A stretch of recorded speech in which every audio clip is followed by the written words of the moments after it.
अगर आप कल का क्लास का लिस्ट देखेंगे, सैलरी में हम लोगों ने बेसिक का ऊपर काम किया है। आज हम करेंगे उसके सब्सिक्वेंट आइटम्स के ऊपर, जिसमें पहले आ जाता है डियरनेस अलाउंस, जो कि माना जाता है बिकॉज रेगुलर तो बेसिक चेंज नहीं कर सकते और प्राइस लेवल चेंज हो रहा है। 10 साल 12 साल में एक बार बेसिक चेंज होता है, मतलब बेसिक का स्ट्रक्चर चेंज होता है। आज से 10 साल पहले किसी पोस्ट में बेसिक सैलरी हुआ करता था 10,000 रुपया, लेकिन 10 साल बाद जब पे रिविजन हो रहा है सेम पोस्ट में, अगर कोई न्यू बंदा ज्वाइन करता है तो उसको मिलेगा 20,000 रुपया। So that is called scale of पे, जो चेंज करता है ओवर द पीरियड। लेकिन ये तो 10 साल 12 साल के बाद हुआ, लेकिन 10 साल 12 साल तक जो आपका प्राइस लेवल चेंज होगा उसको काउंटर करने के लिए आपको क्या होगा, जिसका आपका गुड्स का भाव इतना बढ़ चुका है तो उसको सपोर्ट देने के लिए आपको तो बार बार बेसिक को रिवीजन नहीं कर सकते। तो हम लोग क्या करेंगे, उसको सपोर्ट देने के लिए हम लोग आपको डियरनेस अलाउंस हम लोग आपको देंगे। तो डियरनेस अलाउंस बांग्ला जेटाके बोले महार्घ भाता, सो डियरनेस अलाउंस हम लोग इसको देंगे। तो ये क्या होता है, it is the allowance paid by the employer to employee to maintain the standard of living during the inflationary situation. मतलब अगर ईयर में इन्फ्लेशन चल रहा है, प्राइस लेवल इंडेक्स बढ़ रहा है, चीज का भाव बढ़ रहा है, तो उसको कंपेंसेट करने के लिए, थोड़ा बहुत कंपेंसेट करने के लिए आपको सैलरी को भी बढ़ाना चाहिए, लेकिन बार बार सैलरी का बेसिक चेंज नहीं कर सकते, इसलिए हम उसको कंपेंसेट करते हैं थ्रू डियरनेस अलाउंस, जिसको बोलते हैं डीए। नाउ ये डीए को माना जाता है पार्ट ऑफ बेसिक सैलरी। कोई कोई इसको पार्ट ऑफ बेसिक सैलरी मानता है, कोई कोई इसको बोलते हैं ना, it is nearly as a allowance. तो डीए का एक फीचर है, इवन ये अलाउंस है लेकिन इसका एक पार्ट बा इसका फुल पार्ट कभी कभी इसको बेसिक सैलरी के तरह मान के चलता है, तो दैट्स व्हाई बेसिक के नीचे ही डीए लिखा जाता है। लेकिन ये डियरनेस अलाउंस को अगर सिंपली अलाउंस की तरह मानते हैं तो ये आपका बेसिक सैलरी में नहीं आएगा। मैं मान के चलता हूं तीन सिचुएशन जहां पर DA forming part of salary है, मतलब forming part of basic salary है, forming part of retirement benefit है, that is a part of your basic salary. और मैं डीए को मान सकता हूं not forming part. Not forming part मतलब ये बेसिक सैलरी का पार्ट नहीं है, मेयर अलाउंस है। और इसको मैं मान सकता हूं कॉम्बिनेशन ऑफ टू, जैसे partly part of your salary or partly not part of your salary. Example,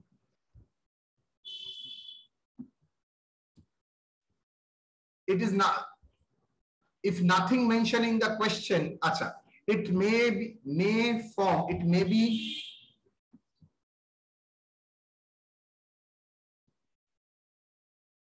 form part of basic salary and considered as, and it is considered as basic salary. Sometimes it may considered as the allowance. If nothing mentioned in the question, it is treated as forming part of basic salary. अगर कुछ नहीं बोला जाता है DA का, DA बोल दिया है लेकिन वो किस फॉर्मिंग ना नॉट फॉर्मिंग कुछ नहीं बोला, तो एज्यूम करके चलेंगे इसको forming. It is calculated either on the percentage of basic salary, example 80% of basic salary, or from a lump sum, that is 8,000 per month, anything it can be. तो एक illustration करते हैं समझने के लिए। Illustration,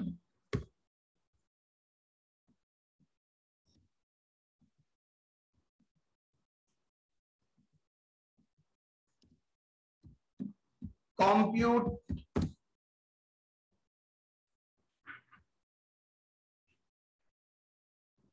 gross salary,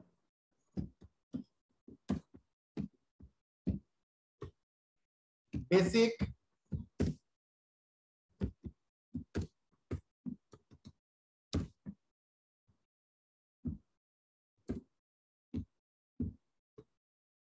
DA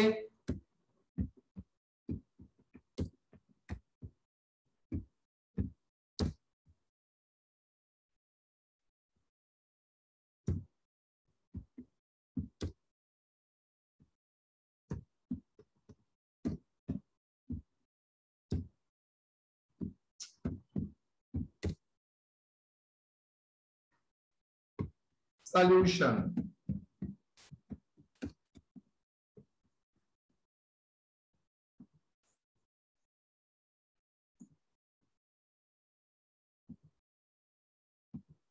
computation,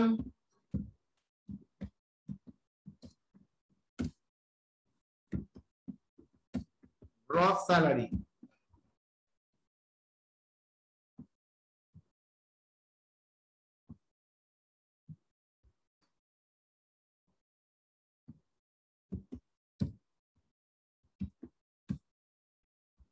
basic salary कितना होगा? Scale of पे नहीं है, 40,000 इंटू 12,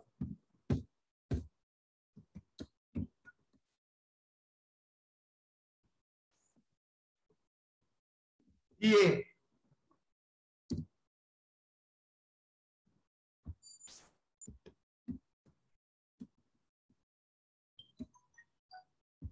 डियरनेस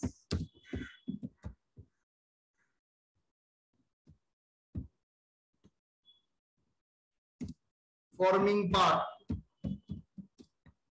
फॉर्मिंग पार्ट क्यों सर? कुछ नहीं बोला, मैंने बोला है कुछ अगर नहीं बोलता तो assume it is a forming part of basic salary. So 15,000 into 12, is it 1,80,000?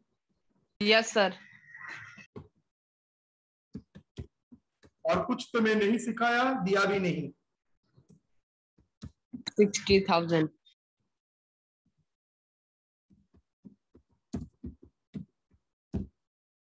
Gross salary illustration.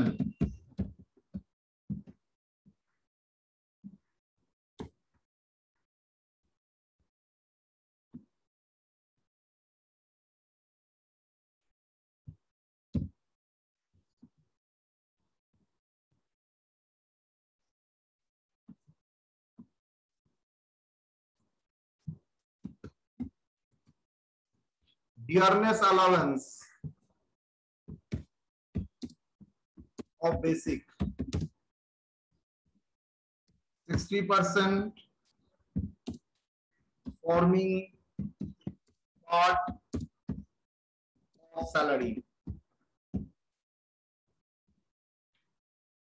क्या होगा? 30,000 into 12, 3,60,000 DA।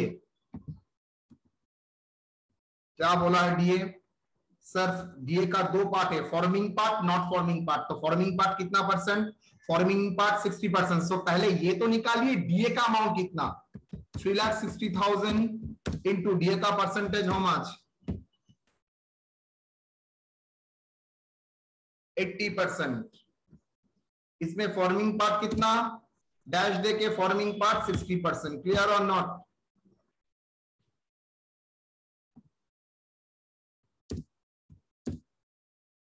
समझ में आया? Yes sir.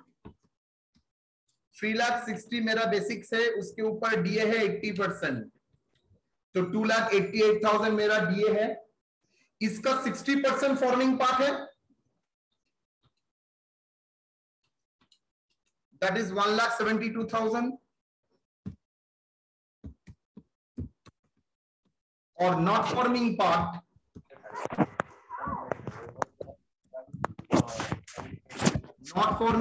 कितना? 3,60,000 into 80%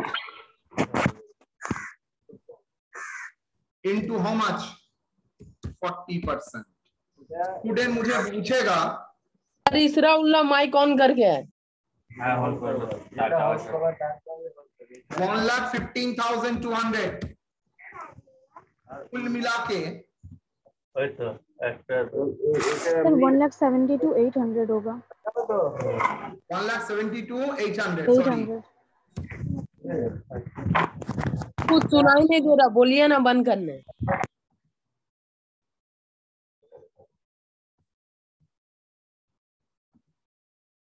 कितना होगा? 2,88,000. 2,88,000. तो ग्रॉस सैलरी 6,48,000.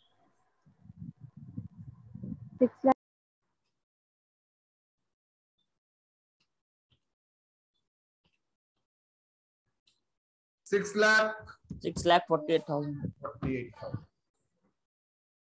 कोई स्टूडेंट बोल ही सकेगा, पंकज ही तो बोलेगा ही, सर ये करने का मतलब क्या हुआ, मैं तो 3,60,000 के ऊपर डायरेक्ट 80% लिखूंगा, सो तब भी तो 2,88,000 ही आएगा। एग्जैक्टली यू आर राइट, लेकिन मुझे फॉर्मिंग और नॉट फॉर्मिंग दिखाना पड़ेगा, बिकॉज सब्सिक्वेंटली आप लोग देखेंगे बहुत जगह डीए का सिर्फ फॉर्मिंग पार्ट आता है, नॉन फॉर्मिंग पार्ट नहीं आता है, मतलब पूरा डीए नहीं आता है, डीए का सिर्फ फॉर्मिंग पार्ट आता है। आप बहुत सारे कैलकुलेशन में ये देखेंगे जहां पर डीए का पूरा पार्ट नहीं आता है, उसका फॉर्मिंग पार्ट आता है।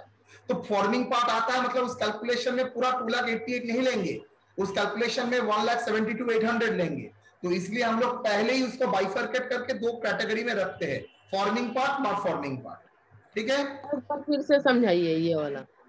आपको लगेगा अजय सर आपको ये बाइफरकेट मतलब दो अलग अलग लिख के ऐड करने का मतलब क्या है, आपको डायरेक्टली लिख सकते हैं 3,60,000 का 80%, मतलब तो एक ही होगा। मेरा कहने का मतलब है इसका मतलब एक नहीं होगा, because you will encounter certain situation when we need to add only the forming part of salary. आपको बहुत सारा कैलकुलेशन अभी नहीं, एक दो दिन बाद आपके सामने आएगा, मंडे से आएगा, जहां पर आप देखेंगे सिर्फ फॉर्मिंग पार्ट ही आता है, बाकी पार्ट नहीं आता है, मतलब 2,88,000 नहीं आएगा ना, वहां पर सिर्फ 1,72,800 ही कैलकुलेशन में आएगा। इवन आप डीए पेमेंट कर रहे हैं 2,88,000, आप टैक्स भी देंगे 2,88,000। हम लोग सब्सिक्वेंटली वो देखेंगे, आज में नहीं, आज सिर्फ इतना ही एक वे ऑफ प्रेजेंटेशन देख लीजिए, हम लोग उसको फॉर्मिंग और नॉट फॉर्मिंग करके अलग अलग करके लिखेंगे। पंकज बोलेगा सर मैं डायरेक्टली लिख दूंगा 3,60,000 के ऊपर 80%, कौन काटेगा? मेरा आंसर होगा कोई नहीं काटेगा, एक नंबर भी नहीं काट सकता, लेकिन इस फॉर्मेट में करने का कुछ कारण है जो आपको बाद में पता चलेगा। ठीक है बेटा, नॉट फॉर्मिंग ये 40% सर कैसे हुआ सर? 40% कैसे हुआ? देखो ब्रैकेट में बोल दिया है डीए का 60% फॉर्मिंग पार्ट है, तो डीए का अगर 60% फॉर्मिंग पार्ट है तो नॉट फॉर्मिंग पार्ट कितना होगा, मतलब डीए का कितना पार्ट सैलरी का पार्ट, बेसिक सैलरी का पार्ट माना जाता है 60%, और बाकी डीए एज इन अलाउंस बोल के माना जाता है, मतलब शॉप में देता है, कंपल्शन में नहीं देता है। सर फॉर्मिंग नॉन फॉर्मिंग का मतलब क्या होता है? Forming of part of your basic salary, not forming part of your basic salary. Forming part of what, किसका अंश माना जाता है? ये 60% को बेसिक सैलरी का अंश माना जाता है एंड 40% को अलाउंस की तरह ट्रीट किया जाता है। ये दोनों ही टैक्सेबल, इसलिए दोनों को ही ऐड करना पड़ेगा। ठीक है, yes sir. It is the way of presentation, इसका काम बाद में लगेगा, तब हम और नहीं सीखेंगे। Now commission,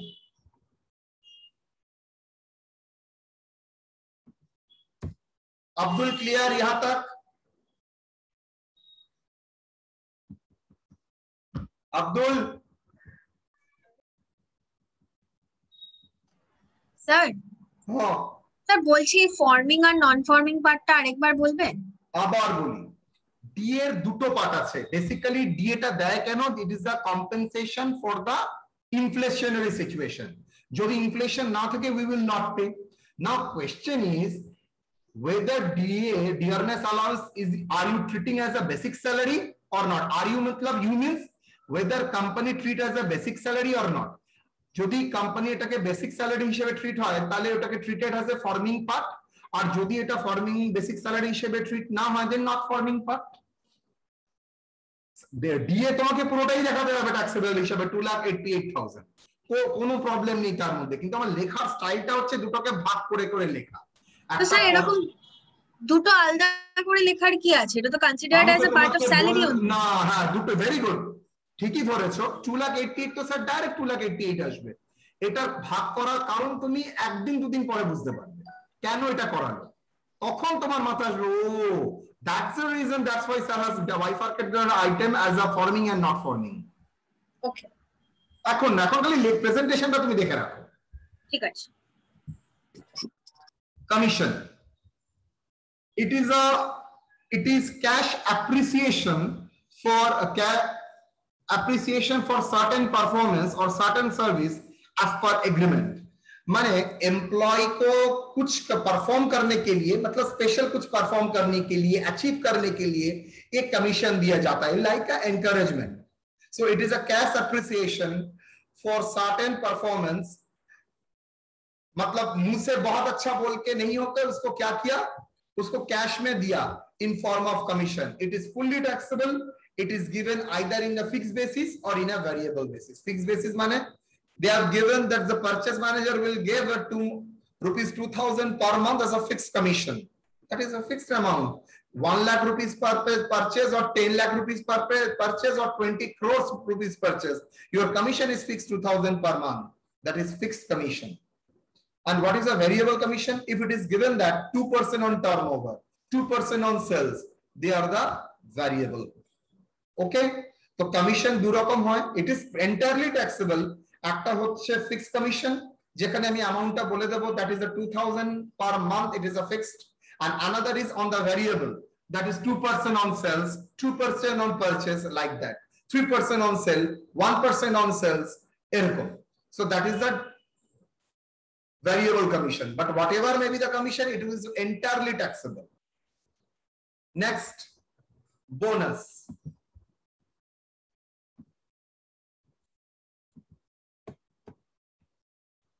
It is the additional yearly payment to the yearly, it is not a monthly, yearly payment to the employee to show their contribution towards the organization over the 1 year. Bonus is like a contribution to the employee for their contribution. Sir, aap to salary to pai, okay, it is over and above their salary, just to encourage कि तुम business से थाको, आप लोग business में रहिए और काम कीजिए, इसके लिए आपको बोनस दिया जाता है। नॉर्मली फेस्टिवल टाइम में ये दिया जाता है, that is bonus. It is an additional yearly payment to the employ to show their contribution towards the, to recognise their contribution over the year, to show, but to show now to recognize their contribution towards the organization over the 1 year. It may be contractual, it may be gratuitous. Contractual means there is an agreement, specific agreement in the contract. So you have to pay that amount of bonus. That is the contractual. What is the gratuitous? Gratuitous मतलब out of wish. Agreement में नहीं है, out of wish आप दे रहे हैं।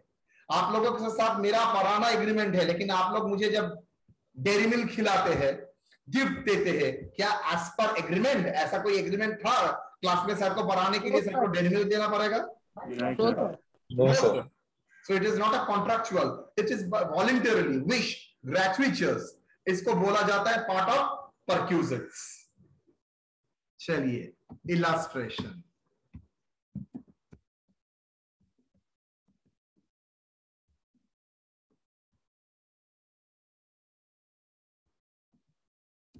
Compute gross salary.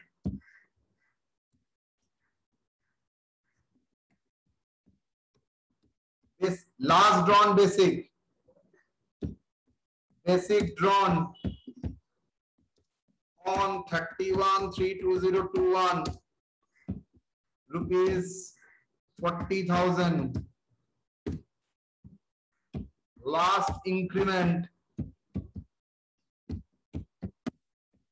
due on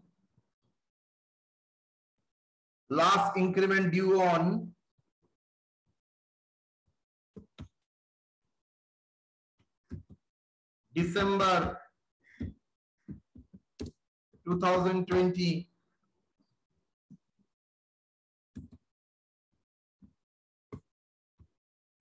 DA rupees DA 120% of basic salary,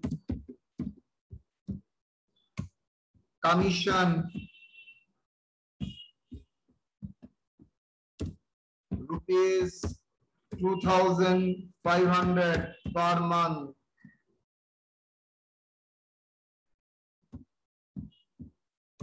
Commission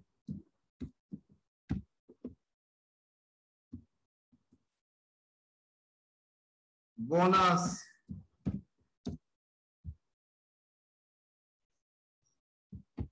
rupees for 50,000.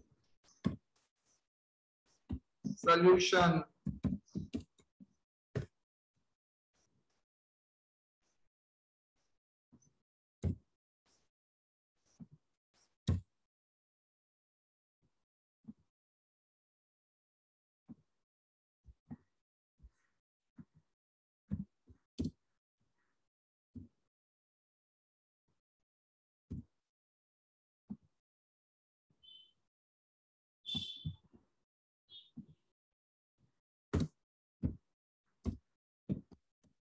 gross salary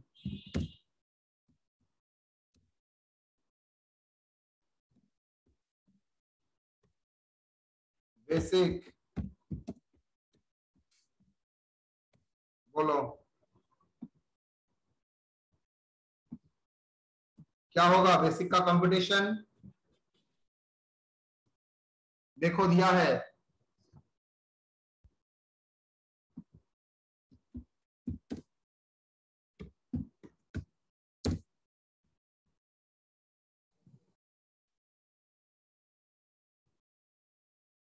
last 4 महीना 40,000 40,000 40,000 करके था बिफोर दिसंबर कितना था इंक्रीमेंट से पहले कितना था सॉरी 35,000 35,000 तो अप्रैल 2020 टू नवंबर 2020 कितना होगा 8 months सर 35,000 आपका समझ में आया 35,000 क्यों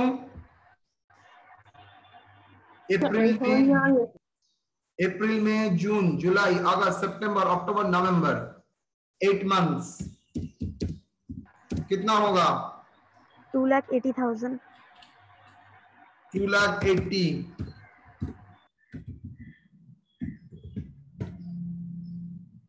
दिसंबर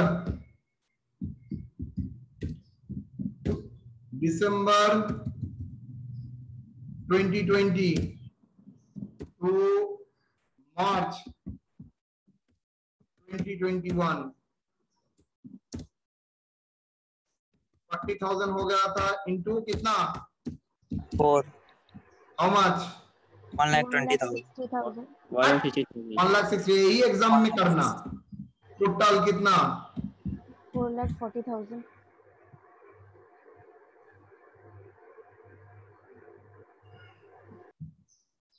40,000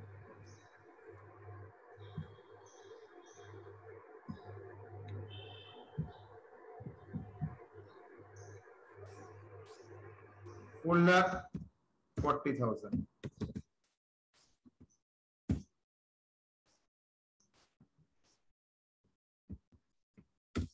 चलिए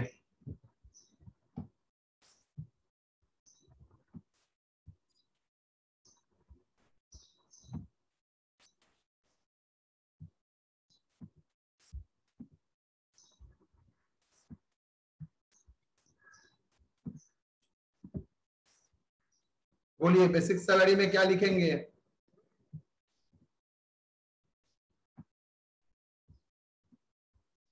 कितना 4,40,000 डीए में क्या डीए बोल दिया 120% ऑफ बेसिक कुछ नहीं बोला मैं क्या मानूंगा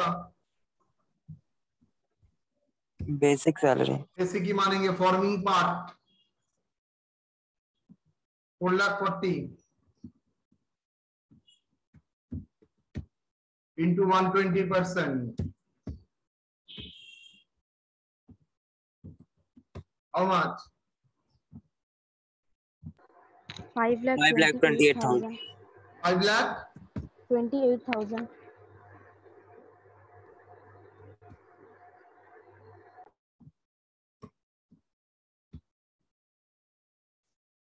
Then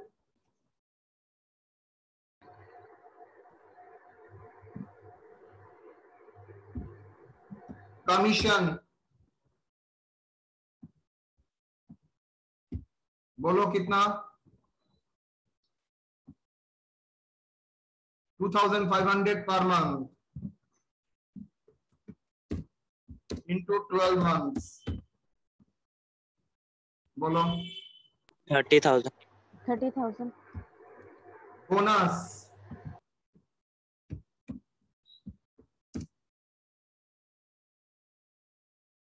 how much?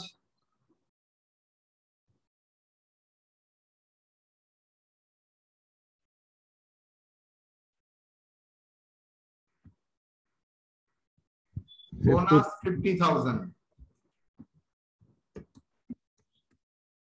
Total 6,28,000. ना ना एकदम नहीं. 10,48,000. 6,08,000. 10 lakh 48. आप लोगों ने बेसिक को इग्नोर कर दिया है.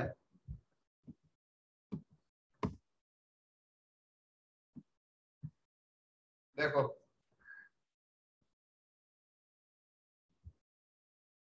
Basic, DA, commission, bonus. कोई डाउट?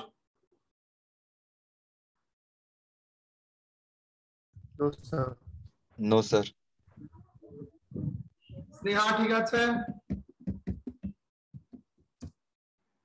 হ্যাঁ স্যার। चलो basic salary rupees 20,000. DA 8,000.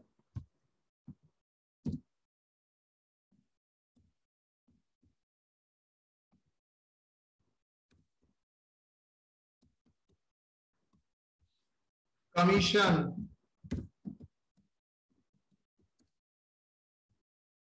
2% on sales.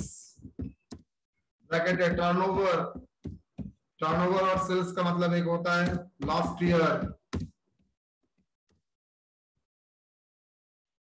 Turnover achieved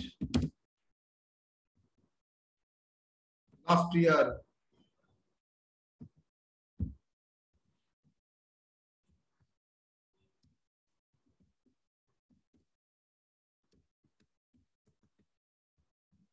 bonus 20% of basic and DA. Maximum limit rupees 30,000.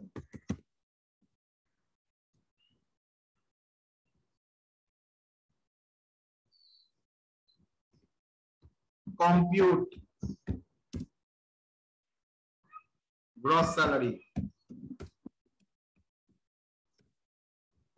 Solution.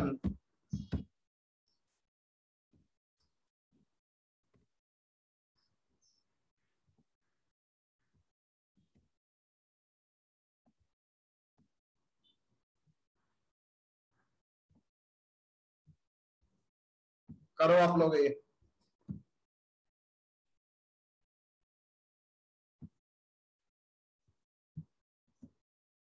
Basic कितना है? बोलो बोलो सब एक साथ बोल बेटा. 20,000 into 12. into 12 months. पंकज ठीक है? Yes sir.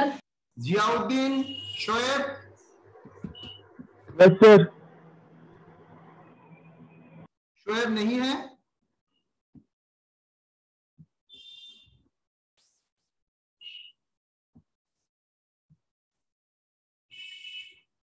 ड्यूरनेस allowance forming part मान के चलते हैं.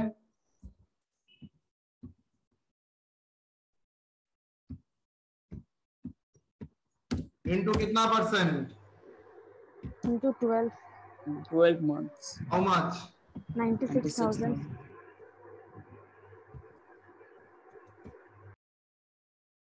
कमीशन?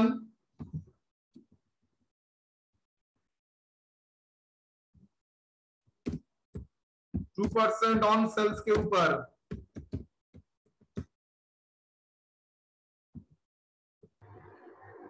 10,000.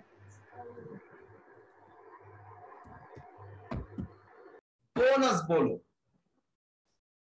1 मिनट का टाइम, बोनस बोलो।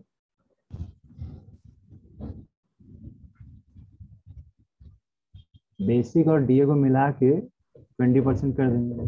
तो मैं भी जानता हूं आंसर।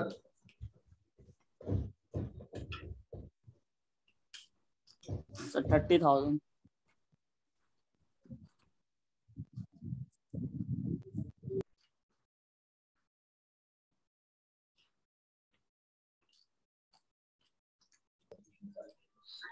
$30,000 sir. 30,000.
बोलो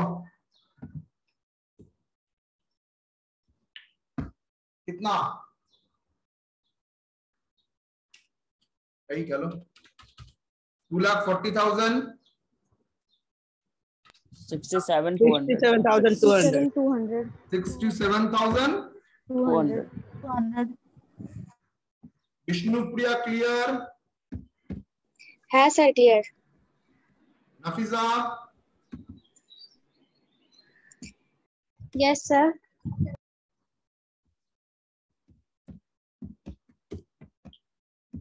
क्लियर है तो बेटा? Maximum limit 30,000. 30,000.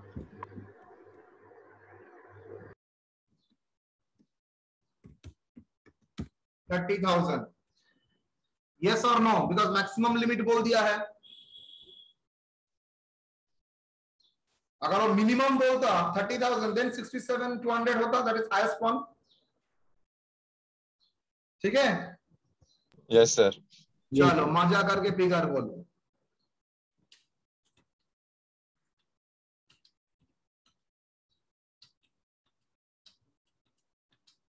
$3,76,000. 3,76,000। यस और नो? यहां तक कोई डाउट मन में, कोई सवाल आ रहा है? यहां तक हर पॉइंट का, जिसका जिसका मैंने एक्सप्लेनेशन दिया है, हर पॉइंट का मेरा इलस्ट्रेशन है। वो तुम फर्स्ट चैप्टर से लेके आज तक जितना क्लास हुआ है तुम देखो, जहां पर प्रोविजन करा है उसका एक्सप्लेनेशन देके रखा है, सो दैट अब जब घर में पढ़ेंगे आपको प्रॉब्लम क्रिएट ना करे।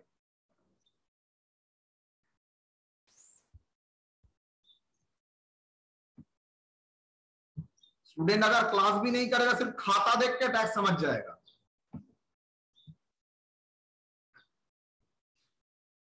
ठीक है?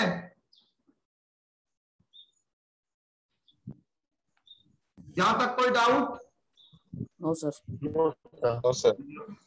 चलिए, तो अगर आपको याद है मेरा फर्स्ट फेज, इसका 4 फेज में मैं सब्जेक्ट को पढ़ाऊंगा। फेज 1 खत्म होता है जहां पर बेसिक, डीए, कमीशन, बोनस रहता है, और एक फेज रहता है वो जो कराऊंगा, वो फेज 1 तभी कंप्लीट होगा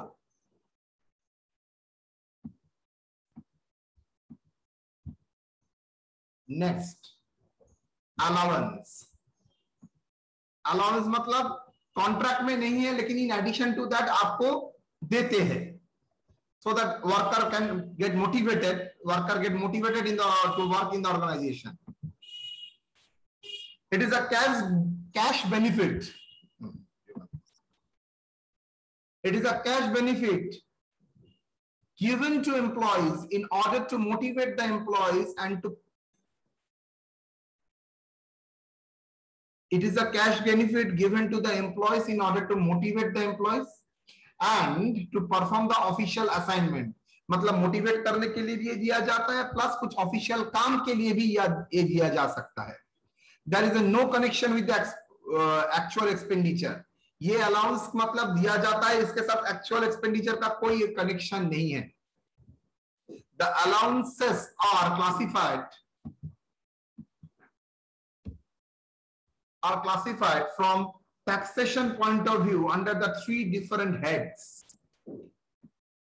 Fully exempted मतलब जिसके ऊपर कोई टैक्स नहीं लगेगा, fully exempted जिसके ऊपर कोई टैक्स नहीं लगेगा, that is fully exempted.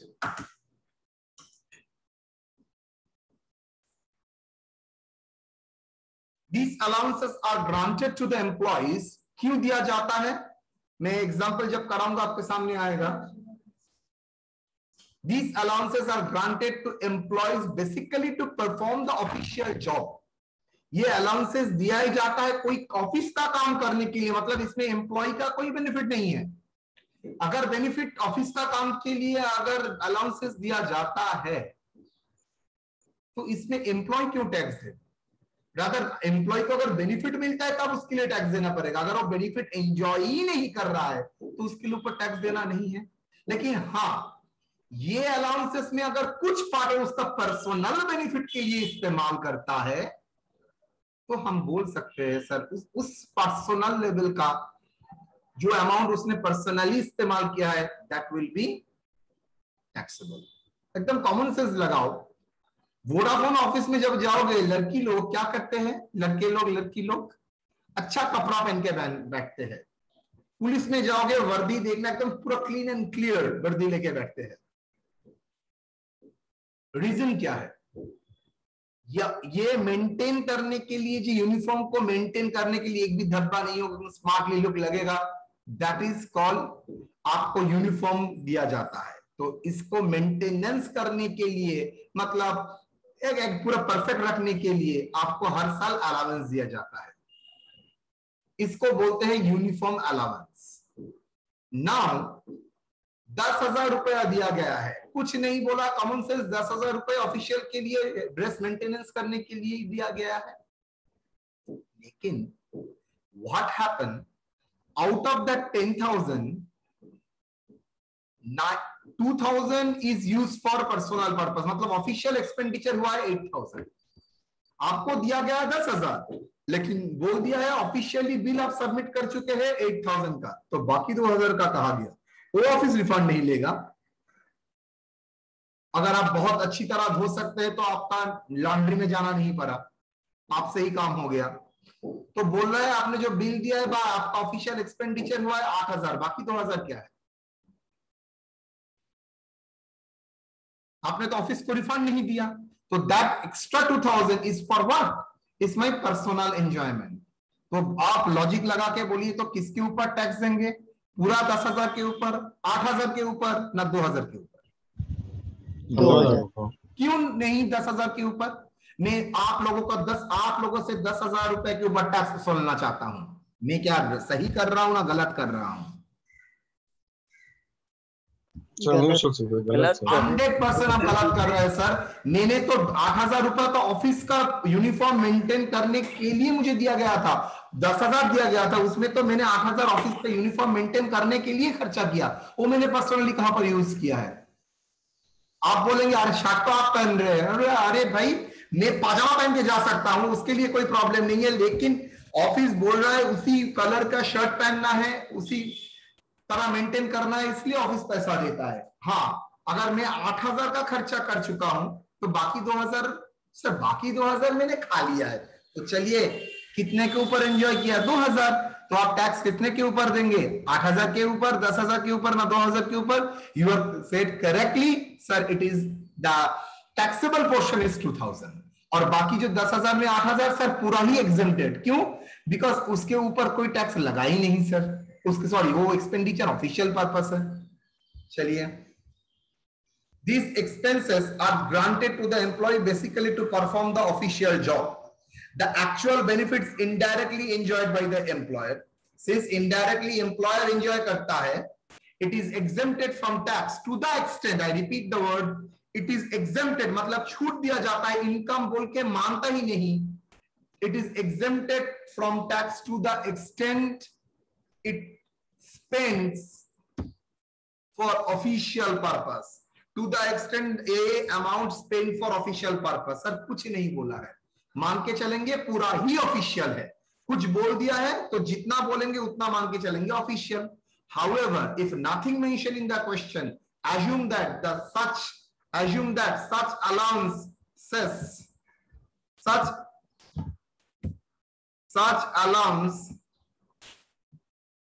is actually spent entirely for the office purpose. अगर कितना ऑफिस एक्सपेंडिचर नहीं बोला है तो एज्यूम करके चलेंगे that is spent for official purpose. The amount of exemption is as follows. क्या? Amount received as allowance less exemption under section 1014 lowest one. क्या क्या जितना अलाउंस मिला है उससे क्या दो माइनस हो जाएगा? Allowance received be amount spend for official purpose, दोनों में जो लोअर है। सर एक सेकंड, अगर amount spend for official purpose नहीं बोलता है तो मैं मान के चलूंगा जितना मैंने अलाउंस रिसीव किया है उतना ही मेरा ऑफिशियल पर्पस के लिए मैंने खर्चा किया है। तो सर दोनों ही देन सेम हो जाएगा, देन पूरा ही अमाउंट रिसीव ही मेरा क्या हो जाएगा? छूट हो जाएगा। Okay, so that is my taxable allowance.